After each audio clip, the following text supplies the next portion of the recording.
Your baby shower means nothing, my dad said while leaving for a first-class trip to Dubai with my sister.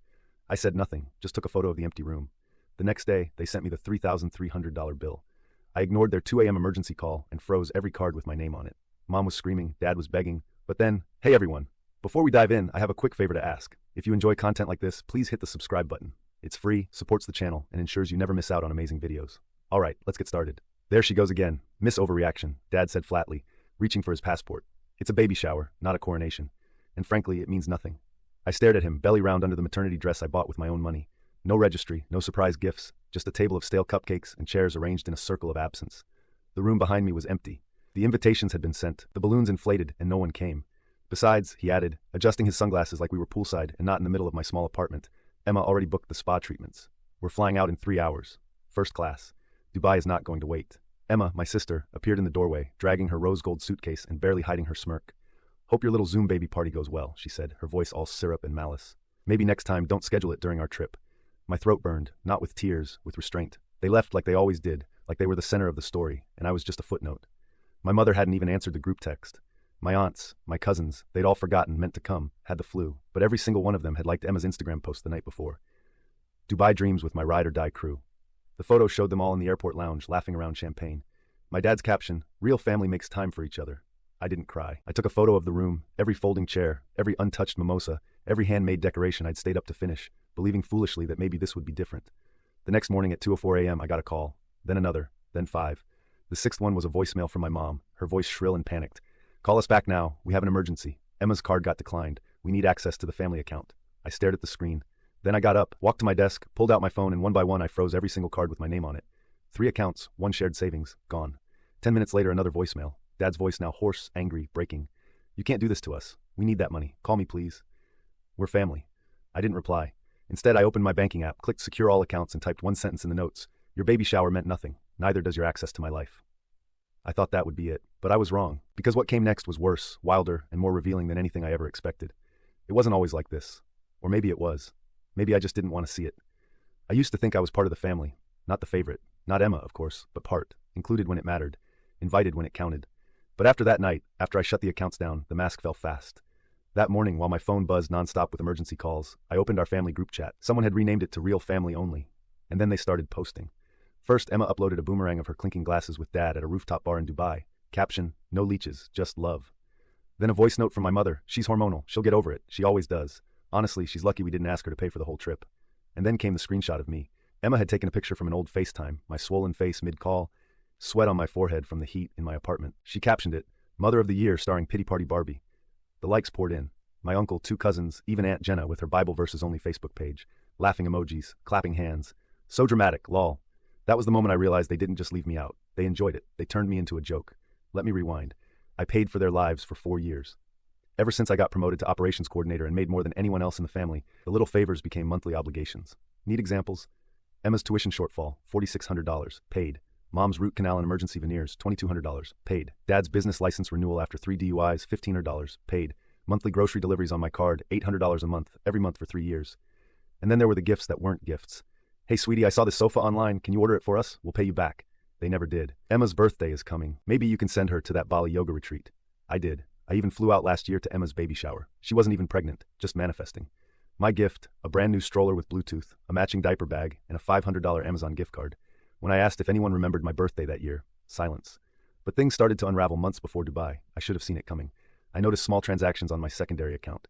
Unfamiliar stores, charges in places I hadn't been. One was a jewelry store, another a luxury baby boutique. I asked Mom. She said it must be fraud and she'd look into it. That night, Emma posted a picture on Instagram. Her, wearing a diamond mama necklace, spoiled and glowing thanks to my angels. It was the exact amount as the charge I flagged. I called the bank. Turns out my dad had been listed as an authorized user on the card since 2019. I never approved that. I never even knew. The next week I tried to call him. Not to scream, just to ask why. He didn't pick up. Instead, he posted a Facebook memory of him holding toddler Emma on a carousel with the caption, Some kids are worth everything. Others are just lessons. Then came the baby shower bill. $3,300, split between catering, decorations, and venue booking. Except I paid for none of it. I threw the party in my apartment. I made the cupcakes myself. They must have used my name to book the venue. I called the event company. The receptionist sounded awkward when I asked why I was being billed. Your father signed the contract and gave your name as the sponsor. He said it was a surprise, right? A surprise bill. I laughed. Then I cried. Then I emailed them back. Declined. Please pursue the signer directly. 2 nights later, the doorbell rang. It was 2:13 a.m. I didn't answer, but I checked the peephole and saw my dad, disheveled, eyes wild, holding his phone and waving it in the air. He was yelling. I muted the ring. An hour later, I got an email from Chase. A shared account holder has attempted multiple failed login attempts. Your account is temporarily locked. I stayed calm. I froze everything again. Credit, debit, even the store card Emma used for baby stuff. And then I dug deeper. I opened the old shared Google Drive folder we all had back when we did family planning, vacations, budgets. There in the trash bin, I found it. A spreadsheet titled Emergency Distribution Plan. Last edited by Emma. Column A, who has what? Column B, how to access if she cuts us off. I scrolled. My name, my cards, my login hints, even a note from Dad. Try guilt first. If not, tell her mom's sick again. I didn't know whether to scream or laugh, so I did neither. I just downloaded it all. Then I clicked print. Because if this family wanted a war, I was about to give them one. And I wasn't bringing cupcakes. I chose the cafe carefully. Not too public, not too private. The kind of place where the smell of overpriced lattes and stale croissants gives you a false sense of civility. I arrived 20 minutes early, sat in the corner booth, ordered nothing. Then I placed the folder on the table. Inside, the $3,300 invoice from Morale Banquet Hall. A copy of the contract signed by Robert Thorne, my father. An email exchange with the venue manager confirming he used my name and email. A screenshot of my bank account frozen. A list of shared accounts they'd accessed. And finally, one small black USB stick. At 6:12 p.m., they walked in. Dad first, in a polo shirt like he was heading to a golf game. Emma, sunglasses on her head indoors, scrolling Instagram. Mom quiet, clutching her purse like it was full of secrets. They sat down like it was just another family dinner. Sweetheart, Mom said, forcing a smile. We've been worried about you. You've been distant. Emma scoffed. More like hostile. Dad didn't speak, just stared. I didn't return the smile. Instead, I reached into the folder and pulled out the invoice. Laid it flat in front of them. Morale Banquet Hall, I said calmly. Invoice sent to me for a party none of you attended. Signed by you, Dad. He blinked.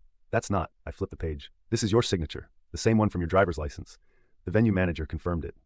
Emma leaned forward, snatched the paper, and laughed nervously. That's not even a real charge. We canceled everything. I smiled. No, you didn't. You kept the booking, but never showed up. When they followed up, they were told I was responsible. You see this line? I pointed. Client agreed to cover all costs regardless of attendance. Authorized by Thorne, sponsored by him. Silence.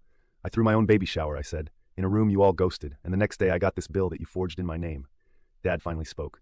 We thought you'd want it to look nice. My voice dropped. You went to Dubai. Emma's tone sharpened. Why are you making this about money? You've always been the martyr. I reached into the folder again and pulled out the email. Read it aloud.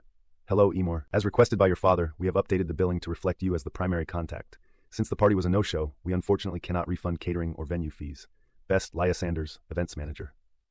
I never spoke to Laya, I said, but she sent me this. Then I opened my phone, clicked on voice memos, hit play. Laya's voice filled the booth. He said he was throwing the event for his pregnant daughter, but didn't want to bother her with details. He gave us your email, your number, and even said you'd expect the bill. I thought it was a bit odd, but hey, families are complicated. Dad looked like he was about to say something. I didn't let him. Instead, I looked to my left and raised my hand. From the back of the cafe, a tall woman stepped forward in a navy blazer and name tag. Laya Sanders, Morale Banquet Hall. Yes, I said. I'd invited her. I didn't know you were coming, Mom whispered. No one ever does, I replied. That's kind of the theme here. Laya reached the table and smiled politely. Hi, Robert, Melanie, Emma, nice to see you again. Or meet you properly, I suppose. I'm the one you lied to. Emma's jaw dropped. Dad tried to stand. This is harassment. No, I cut him off. This is clarity. Laya pulled out her copy of the contract and placed it beside mine. Identical. Then she reached into her purse and placed a photo on the table. It was from their security camera. Dad, Emma signing papers in the hall office. Timestamped 3 days before my shower. Emma muttered something under her breath. Mom stared at the wall like it might split open and swallow her whole. Laya calmly turned to me. If you'd like to pursue legal charges, the paper trail is solid, but I'll waive the bill as discussed. I just wanted them to know they almost tanked our vendor rating because of this mess. I nodded. Thank you. She left. Dad slumped in his seat. You ambushed us. No, I said. You ambushed me. I just brought lighting. Then I slid the USB stick across the table. Emma didn't touch it. What's that? She asked, voice low. Proof. Screenshots, chat logs, the spreadsheet you called emergency extraction plan, the fake messages you photoshopped, the one where I call you a bitter version of me she invented, which, by the way, is insane. Emma's face turned pale. I showed them to a lawyer, I continued. You edited my messages, created false abuse claims. Do you know what that's called? No answer. Defamation, fraud, identity misuse. Dad stood. You wouldn't. I looked him straight in the eye. You said my baby shower meant nothing. That family doesn't matter. That I'm overreacting. But you signed a $3,300 scam in my name while sipping champagne at an infinity pool. Then I stood up too. I've frozen every account, every card, every backup you ever had. This time you begged someone else. Emma hissed. You're just mad no one wants to celebrate you. Wrong, I said, picking up the folder. I'm just done financing people who never did. As I turned to leave, a voice called out. Wait, I stopped. It was Mom. She finally spoke. Tears in her voice. Not from guilt, from exposure. We didn't think you'd find out. I didn't look back. I just said, you never think I see, but I always do. Then I walked out of the cafe and slammed the door on their entire illusion. The cafe confrontation was on a Thursday. By Sunday morning, the video had 1 million views. Title, Your Baby Shower Meant Nothing. A story about family, fraud, and free flights to Dubai. Thumbnail, a photo of the empty baby shower room. Caption, this was supposed to be the happiest day of my life. Instead, my family used my name to steal $3,300 while sipping champagne across the world. The video wasn't dramatic, it was surgical. I told the whole story from the beginning. The years I supported them financially, the shared accounts they drained, the group chat mockery, the forged contract, the Dubai trip. Then I showed proof. Screenshots of family messages mocking me, the $3,300 invoice, emails from the banquet hall, voice memos, a clip of Laya, the manager, stating clearly that my father signed using my identity. And finally, the spreadsheet Emma created, plan if she cuts us off. I blurred their faces. I never used full names, but everyone in our town knew who I meant. That same afternoon, my inbox exploded. Messages poured in from women, from daughters, from people who had been used the same way.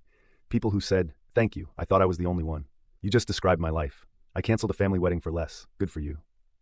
By Monday, I had 3 interview requests, one from a parenting podcast, one from a small women's media outlet, and one from a national morning show. They wanted to talk about financial abuse in families, how it hides under "but we're your parents," how it masks itself with guilt, shame, and fake emergencies. I said yes to all 3. But the first thing I posted next was a thread on Twitter, pinned at the top of my profile. When I froze every account with my name on it, they said I was cruel. When I published the truth, they said I was vindictive. But for years, they said nothing when I paid for their groceries, flights, therapy, and lies. Silence isn't loyalty, it's erasure. Back in real life, the fallout was glorious. Mom posted a Facebook status. No matter how old your children get, they can still break your heart, especially when they lie for clout. Emma followed with an Instagram story. Black screen, white text. Some people will do anything for likes, including ruined blood. Then silence until Tuesday night at 1:48 a.m. My phone rang. Blocked number. I let it go to voicemail. It was Dad sobbing, begging, please talk to us. They froze my business account. Someone flagged the VA fraud. They're investigating. I can't access anything. You don't understand what you've started. I smiled. I understood exactly what I started. I turned my phone off. That same morning, I met with a real estate agent. I signed the lease on a downtown office. Big windows, minimalist desk, whiteboard, podcast, my camera set up. By Friday, the channel was live. Silent accounts. When family becomes debt, hosted by me. First episode titled, What Happens When You Freeze the Money and They Lose the Power. But it wasn't over, not for them. Because that same week, I got an email from a woman named Tara. Subject line, you don't know me, but I dated your father. She included screenshots of messages, voicemails of him bragging about getting money out of his grateful daughter, and a spreadsheet he made. Yes, he had a spreadsheet too. With my pay schedule, color-coded lines like, ask for health excuse 3 days before paycheck, guilt trip after Emma's car payment, mention family legacy if she hesitates. I cried when I read it, not because I was sad, but because it was the final proof I needed. The next video I posted called it The Blueprint of Dependence, how my father monetized my existence. And it broke the internet. Not trending #1, not viral for shock, but real, relatable, and undeniably documented. The ripple effect. Emma's coaching business page disappeared. Mom deleted her Facebook. Dad's VA benefits got flagged for review.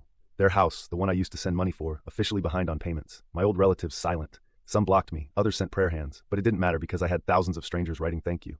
And finally, I had peace and power. For the first time in my life, I used to think I was the problem. Too sensitive, too dramatic, too unwilling to just be part of the team. That's what they called it, a team. Except I was the only one paying for the field, the uniforms, the water bottles, and the scoreboard.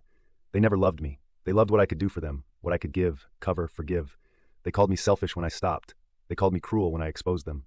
But not once did they ever call me daughter when it mattered. It's been 4 months since the baby shower, since the cafe, since the spreadsheet, since I torched the entire illusion and lit a match under their empire of guilt. A few updates. Dad is under federal investigation for benefits fraud. Emma, her new boyfriend, left her, and one of the exes I contacted filed a restraining order. Mom quietly moved out of their house. The mortgage defaulted 2 weeks ago. No more legacy property, just another foreclosure. They tried to fight back, posted vague threats. Dad even created a TikTok account. @RealDad was framed. His first video, a crying selfie with the caption, "Some daughters destroy families for views. Pray for us." Got 18 views. 2 were mine. I didn't comment. I just took a screenshot and smiled. I don't respond to messages now. Not the cousins suddenly checking in. Not the old coworkers of Dad's who say he always spoke proudly of you. Not even my Aunt Marlene, who sent me a 4-paragraph email ending with, "We were just doing our best. We're still family. No, Marlene, you were just doing your best not to drown while riding my back. But I'm not your lifeboat anymore. And as for my baby, she's due in 3 weeks. Her room is soft yellow. Her crib is handmade. There's no TV in the nursery, just books and light and peace. And every time I walk past the closet, I see the box with the baby shower decorations I bought with my own money. And I smile because I'll use them again. Not for a party, for a photo shoot. To show her what starting over looks like. Oh, and one more thing. They invited everyone to Emma's second chance baby shower. Yes, she's pregnant again. Probably hoping someone else will fund this round. The invitation went around my hometown. I wasn't on the list, so I sent something. Not out of pettiness, out of finality. A massive bouquet of black calla lilies, each one elegant, bold, unapologetic. The card, to the family who taught me what blood really means. Nothing. May this baby bring you everything you ever gave me, not yours anymore. 2 hours later, I got a voicemail from my mother. I didn't listen to it. I deleted it because the only thing colder than revenge is indifference. And I was done playing their daughter. Now I'm just playing me.